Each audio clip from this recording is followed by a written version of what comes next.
गदरपुर के Deshbandhu inter college Pipliya number 1 में एक कार्यक्रम के तहत प्रदेश स्तरीय बंगाली कर्मचारी यूनियन समिति के पदाधिकारियों का शपथ दिलाई गई। इस दौरान बांग्ला संस्कृति कार्यक्रम की प्रस्तुति की गई।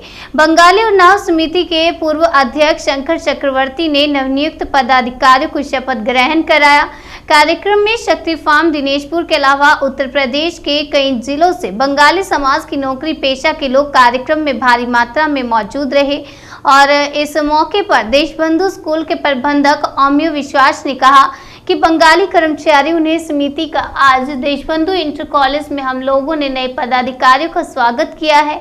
बंगाली कर्मचारी यूनियन समिति बांग्ला भाषा बोलने वाले कर्मचारियों के हितों की रक्षा के लिए बनाई गई थी और वर्तमान में समाज सेवा से जुड़कर रहने गतिविधियों से जुड़कर देश की सेवा कर रही हैं।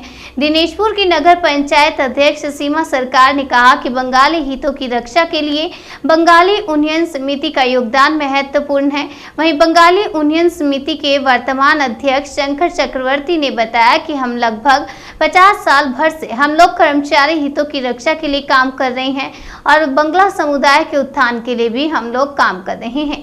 नवनियुक्त अध्यक्ष निर्मल सरकार ने कहा, हम लोग कर्मचारी रहते हुए देश और समाज की सेवा तो करते ही हैं, लेकिन जिस तरह से वर्तमान में कुछ कुरीतियां बंगला समुदाय में पनप रही हैं, युवाओं का रुझान नशे की ओर हो रहा है और उसको समाप्त करने के लिए भी हम लोग लगातार प्रयास करते रहते हैं। संस्था के महासचिव मनोज रॉय ने कहा कि बंगाली समाज जाय बुद्धिजीवियों का समुदाय माना जाता है और देश और समाज के लिए पूर्व में भी बंगाल समुदाय ने अनेक कुर्बानियां दी हैं और इस तरह से वर्तमान स्थिति है।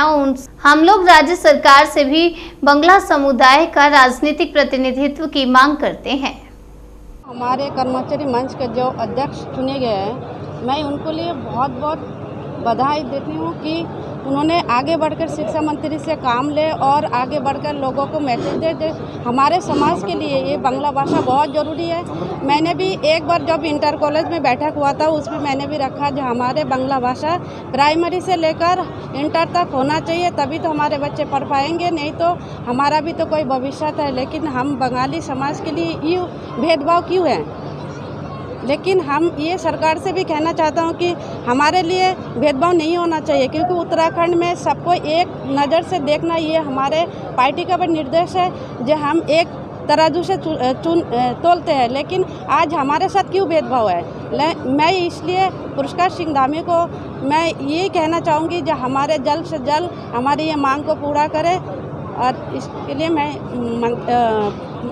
मंत्री जी को धन्यवाद करती हूँ। उद्देश्य है कि जो हमारे क्षेत्र के जो अशिक्षित बच्चे हैं, ज़्यादा से ज़्यादा हम शिक्षा का स्तर बढ़ाएं और आगे शिक्षा खेल शिक्षा पे हम ज़्यादा से ज़्यादा जोर दें।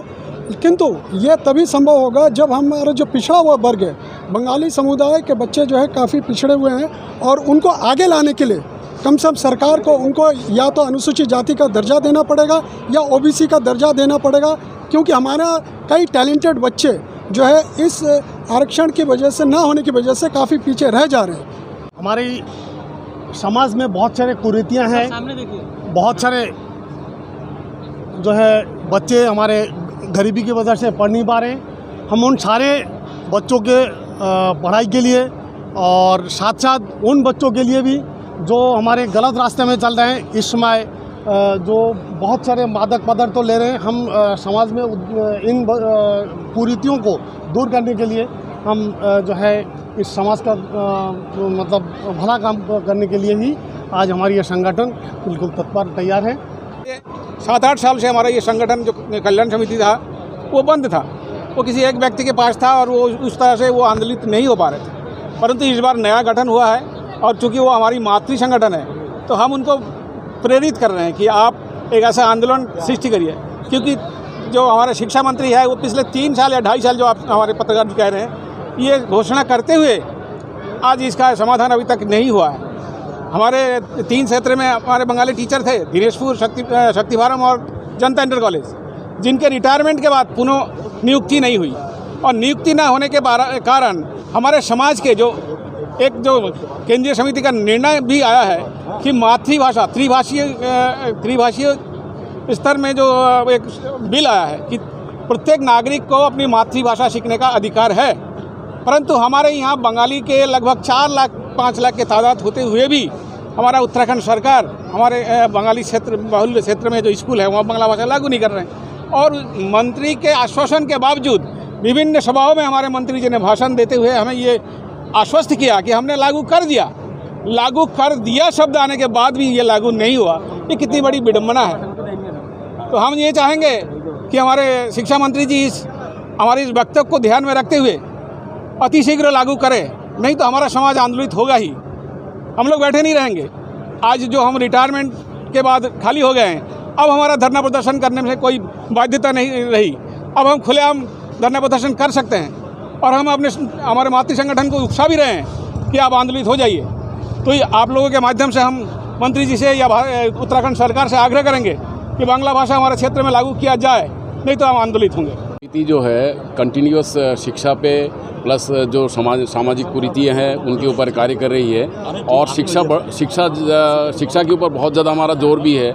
हम चाहते हैं कि शिक्षा बढ़े और अगर शिक्षा बढ़ेगा तो डेफिनेटली जो है जो कुरीतियाँ हो रही है वो धीरे धीरे उसमें कम आएगा, क्योंकि शिक्षा के साथ साथ जागरूकता आती है और जागरूकता जैसे ही आएगी वैसे ही अपने आप ही जो है कुरीतियाँ जो है कम होती जाएंगी। हम लोग कैरियर काउंसलिंग वगैरह भी कर रहे हैं जिससे कि हमारे लड़के जो है शिक्षित लड़के जो है वो नौकरी वगैरह में आ सके और अच्छे कॉम्पिटिटिव एग्ज़ाम को जो है क्वालिफाई कर सकें। हाँ।